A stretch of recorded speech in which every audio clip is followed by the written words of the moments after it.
বলতেও কি পরিমাণ লজ্জার কথা। সারা বাংলাদেশের টেলিভিশনওয়ালারা যাকে বলে super hero, heartthrob super duper hero, king খান,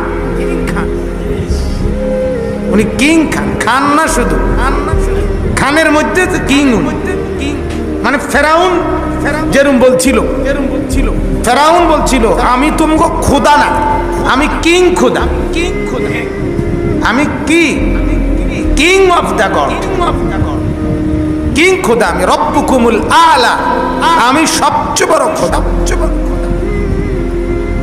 সিনেমার এই নায়ক তাকে উপাধি দিছে কিং খান, মানে খানদের মধ্যে সে কি রাজা, সেরা। আর সেই জানোয়ারে এত বড় নিকৃষ্ট জানোয়ার কোন কুকুর যা জীবনে করে নাই, শুকর যা করে নাই, তার চাইতে নিকৃষ্ট জানোয়ারে দুইবার অবৈধ নারীর সাথে সম্পর্ক, দুইবারই বাচ্চা হয়েছে, দুইবারই পর্দার সামনে মানুষের সামনে ব্যাটকাইতে আছে।